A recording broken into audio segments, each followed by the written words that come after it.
Muy bien, señores, llegamos a la quinta característica para crear niños genios y estimular el desarrollo mental de sus hijos. Papá, mamá, déjame que te platique, déjame hablar. Deje hablar y comunicar a su hijo, aprenda a establecer conversaciones y comunicación con él. A mí me encanta porque por mi trabajo viajo mucho y de pronto no tengo todo el tiempo del mundo para compartirlo con mi hijo.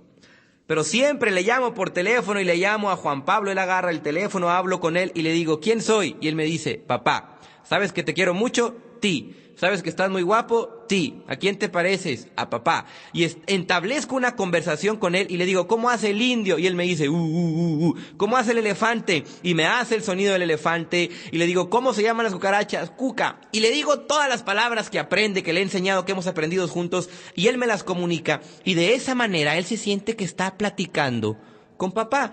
Aparentemente no es una conversación de adultos. Aparentemente no llegamos a algún tema en específico, pero para él es importante tener contacto conmigo, escuchar mi voz y que yo le esté estimulando. Así es que, padres de familia, hombres, mujeres, platiquen con sus hijos. Al principio sus hijos van a empezar a gorgotear. ¿Qué es el gorgotear? Y va a empezar a hacer sonidos. La mejor manera para identificarse con su hijo es imite sus mismos sonidos. Si su niño hace usted póngale enfrente de él y hágale con la misma intensidad, de la misma manera, para que el niño reciba el eco, lo reafirme en su oído y lo repita y aprenda a comunicarse con él.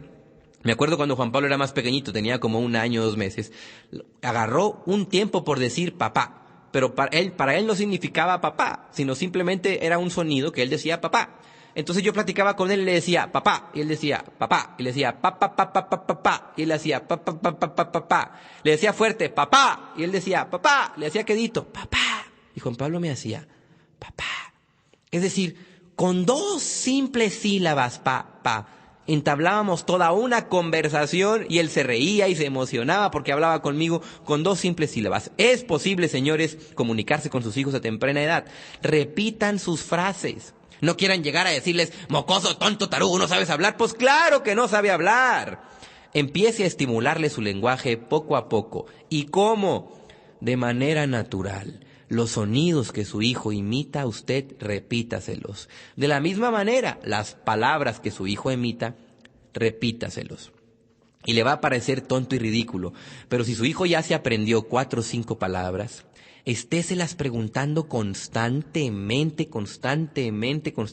Si aprendió a decir agua, dígale, ¿cómo se dice agua? Agua. ¿Cómo se dice agua? Agua. Y pregúnteselo una y otra vez. ¿Cómo se dice perro? Guau, guau. ¿Cómo se dice perro? Guau, guau. Una y otra vez. Oiga, señor, y si su hijo al perro le dice guau, guau, no le diga, no, se dice perro. Su niño no va a entender que ahorita se dice perro. Deje que él le diga guau, guau. Aprende a escuchar a su hijo, entabla una conversación con él y lo más importante, aprenda a entender su idioma. Entiende el idioma de su hijo.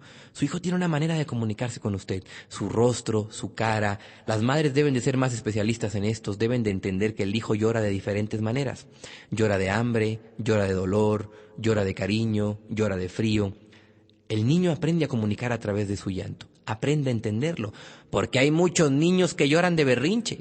Cuando ya identificó que llora de berrinche, pues déjelo llorar. Y así llueve, truene o relampaguee, déjelo chillar, porque si usted le hace caso, entonces el niño entiende, a mi mamá la manipulo llorando aunque no tenga ganas de llorar. Es importante que aprenda a observar cuáles son los distintos llantos de su hijo, para que no les manipule y para que usted sepa cuándo es efectivamente de hambre, cuándo es de dolor, cuándo es de tristeza, porque también los niños de pronto cuando están pequeñitos se ponen tristes. La mejor manera de resolverlo es darles cariño, darles contacto físico y darles amor. Así es que, mamá y papá, déjame que te platique.